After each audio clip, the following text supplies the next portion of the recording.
Well, we all know that college campuses can be the hotbed of social justice warrior types, people that want to change the world by changing language, changing how we interact, and nobody documents this better than the folks at Campus Reform. Sterling Beard is the editor-in-chief at that fine organization. He joins me now from their offices in Virginia. And Sterling, the latest one that has me laughing comes from an employee forum website advising the good people at the University of North Carolina how to behave. By the way, I love your beard, Sterling. Is that a microaggression if I tell you I love your beard, or is it just if I love your shoes? Only against those who can't properly grow facial hair. There's actually, at UNC, a document saying, I love your shoes is a microaggression against women.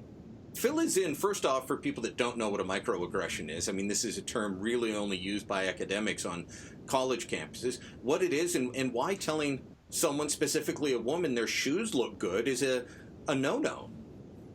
Sure. Well, microaggressions basically come down to what we used to call putting your foot in your mouth. You know, maybe you say something that is perhaps a little bit insensitive, or, you know, the sort of things that people used to say, oh, I'm sorry, you know, whatever. If you took offense to that, I didn't mean to offend you. The other person says, okay, no problem, whatever. They laugh it off and they continue on with their conversation. The problem is that with left-wing academia, we have now managed to impart racial, sexual, or other sorts of animus to what we used to call, social faux pas.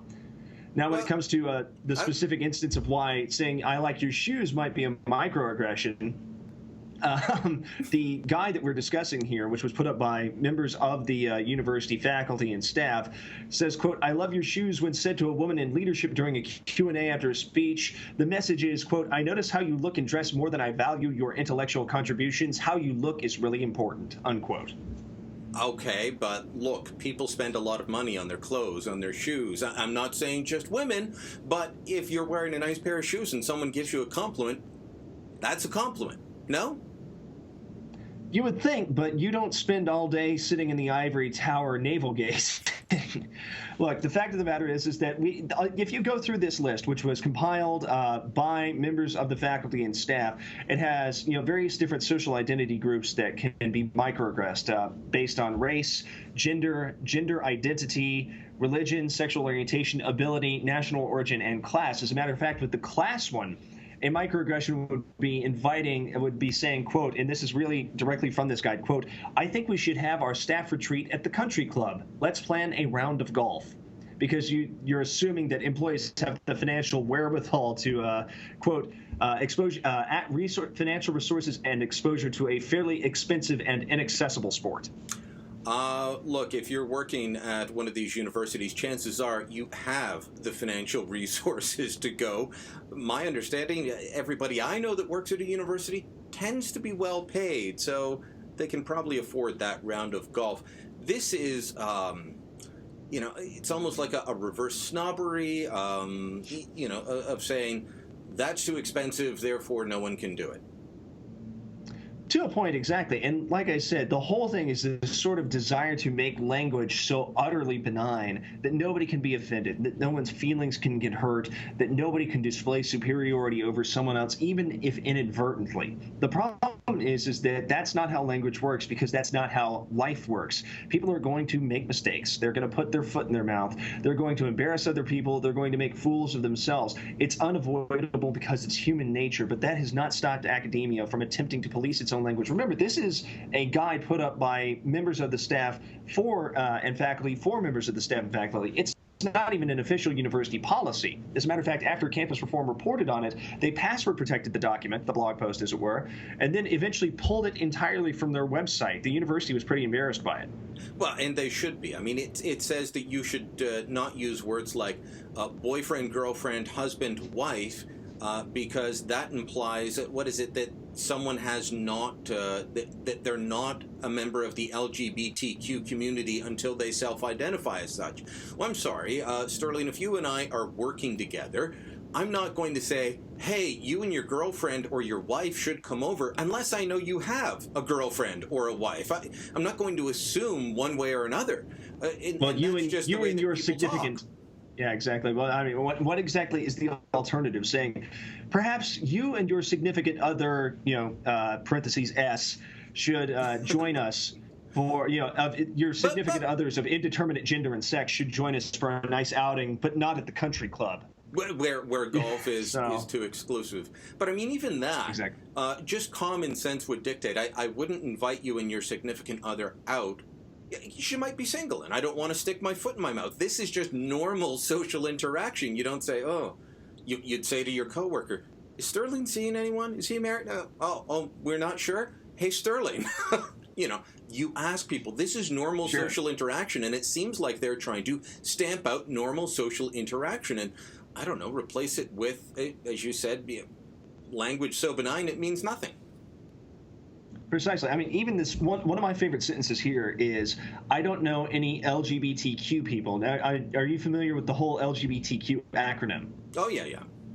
Okay, lesbian, gay, bisexual, transgender / sexual, and queer people. The idea being that you say you don't know anyone like that, and that is a microaggression because, quote, one has to you have to openly declare your gender identity and sexual orientation for me to care about LGBTQ issues. Where does that come from? I can't even follow the logic there, because if you don't happen to know any people who are lesbian, gay, bisexual, transgender / sexual, or queer, then why would you stating a fact be offensive? But then again, this is academia, where Yeah, everything must be true. overanalyzed. I want to ask you about a couple of other stories that you guys have up on Campus Reform real quick, and if people want to check Sure. them out, it's campusreform.org, correct? That is correct. Campusreform.org. All right, so people can check out the stories there. But anti-Semitic acts on campuses, they doubled over the last year in 2015? Yes, as a matter of fact, that is according to a report by the Anti-Defamation League that has shown the number of anti-Semitic incidents at U.S. universities has jumped from 47 in 2014 to 90 in 2015, almost doubling.